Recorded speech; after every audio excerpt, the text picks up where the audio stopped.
नई policy agree करने के लिए यूजर्स पर दबाव डालना व्हाट्सएप को भारी पड़ रहा है। सफाई दिए जाने के बावजूद यूजर्स तेजी से दूसरे प्लेटफॉर्म पर शिफ्ट हो रहे हैं।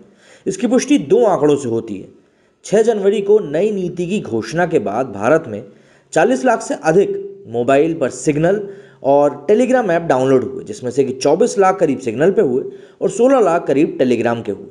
टेलीग्राम ने बुधवार को ऐलान भी किया कि उसने दुनिया भर में 50 करोड़ डाउनलोड का आंकड़ा पार कर लिया है। पिछले 72 घंटों में ही दुनिया में 2.5 करोड़ नए यूजर्स ने टेलीग्राम डाउनलोड किया है। टेलीग्राम को भारत में कितनी लोगों ने डाउनलोड किया, फिलहाल इसके आंकड़े कंपनी ने बताया नहीं है, लेकिन सीईओ ने कहा है कि एशिया में सबसे ज़्यादा 38% यूजर्स बढ़े। Data analytics agency sensor tower के मुताबिक व्हाट्सएप के ऐलान के पहले हफ्ते में, मतलब जो उन्होंने ऐलान किया है उसके पिछले हफ्ते में 2.5 लाख सिग्नल ऐप डाउनलोड हुए थे और पॉलिसी के ऐलान के बाद वाले हफ्ते में ये 2.5 लाख का नंबर बढ़कर 88 लाख मतलब 88 लाख पहुंच गया। सेंसर टावर या फिर एप्टोपिया जैसी एजेंसीज के मुताबिक व्हाट्सएप के डाउनलोड में इसी दौरान, मतलब ऐलान करने के अगले हफ्ते में 35% की कमी आई है। महिंद्रा कंपनी समूह और टाटा ग्रुप के चेयरमैन सहित टॉप एग्जीक्यूटिव, पेटीएम और फोनपे जैसे कंपनी के सीईओ व स्टाफ ने व्हाट्सएप को अलविदा कह दिया है। बड़ी कंपनियों के चेयरमैन या सीईओ ही नहीं बल्कि आम लोग भी दूसरे विकल्पों की तरफ जा रहे हैं। Internet governance expert Harish Chaudhary कहते हैं कि तमाम छोटे गांव से भी खबर मिल रही है कि स्मार्टफोन यूजर्स टेलीग्राम पर शिफ्ट हो रहे हैं। खतरा देखकर बहुत बड़ा हिंदी आधारित उपभोक्ता व्हाट्सएप छोड़ रहा है। व्हाट्सएप पर 2 किताबें लिख चुके साइबर लॉ एक्सपर्ट पवन दुग्गल कहते हैं कि व्हाट्सएप में हड़कंप मचा हुआ है, उसे अंदरूनी तौर पर क्राइसिस भी कहा जा सकता है। उसने डैमेज कंट्रोल के लिए सोशल व अन्य मीडिया पर संसाधन झोंक दिए हैं। वैसे नई पॉलिसी का समय ध्यान देने वाला है। केंद्र बजट सत्र में डेटा प्रोटेक्शन बिल लाने वाला है, जिसमें डेटा प्राइवेसी के संरक्षण में सख्त प्रावधान होने वाले हैं। संभवतः इसी आशंका में वह बदली हुई पॉलिसी को लेकर आया था। साइबर लॉ एक्सपर्ट पवन दुग्गल कहते हैं कि व्हाट्सएप को इसका खामियाजा भुगतना पड़ सकता है।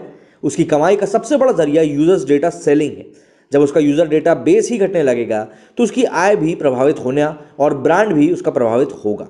मोबाइल डेटा और एनालिटिक्स प्लेटफॉर्म ऐप एनी के मुताबिक एंड्रॉयड और आईओएस डिवाइस पर व्हाट्सएप के कुल 45.9 करोड़ एक्टिव यूजर्स मौजूद हैं। ऐप एनी की रिपोर्ट के अनुसार भारत में भले ही अब व्हाट्सएप के डाउनलोड होने की गति धीमी हो गई हो, लेकिन इसके पुराने यूजर्स का विश्वास इस पर बना हुआ है। भारत में इसके करीब 95% से अधिक मंथली एक्टिव यूजर्स हैं जो हर दिन व्हाट्सएप का उपयोग करते ही हैं, मतलब एक ना एक मैसेज खोल करते हैं या फिर रिसीव करते हैं। इतना ही नहीं, व्हाट्सएप के 100% यूजर्स हफ्ते में कम से कम एक बार इसका उपयोग करते ही हैं। वहीं भारत में यूट्यूब के कुल यूजर्स में से 3/4 यूजर्स ऐसे हैं जो रोज़ाना इसका उपयोग करते हैं। तो व्हाट्सएप और यूट्यूब के इस कंपैरिजन से आप अंदाज़ा लगा सकते हैं कि किस हद तक लोग व्हाट्सएप का इस्तेमाल करते हैं और कितना ज़्यादा व्हाट्सएप उनकी रोज़मर्रा की ज़िंदगी का हिस्सा बन चुका है।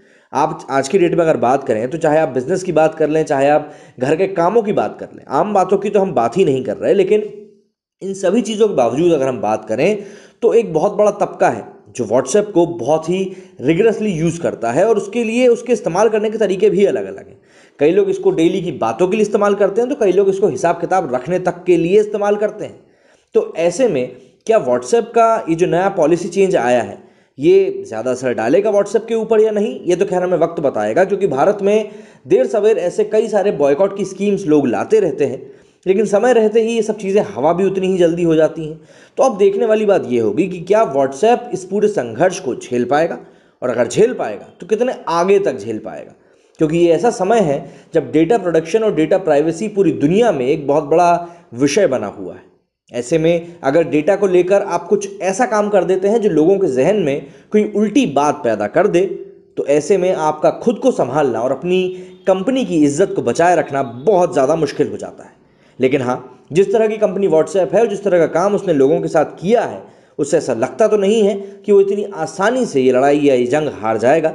देखना होगा कि अब वो पलट के किस तरीके से आता है, जिसमें कि अब ये देखने में आ रहा है कि उन्होंने कई सारे न्यूज़पेपर्स में, जितने भी बड़े न्यूज़पेपर्स हैं, चाहे आप दैनिक भास्कर की ही बात कर लीजिए, इन सभी न्यूज़पेपर्स में उसने एक बहुत बड़ा सा ऐड छापा है जिसमें उन्होंने क्लैरिटी के साथ बताया है कि भाई आखिर जो हम ये नया संशोधन लेके आ रहे हैं इसका क्या मायने हैं, क्या इसका मीनिंग है।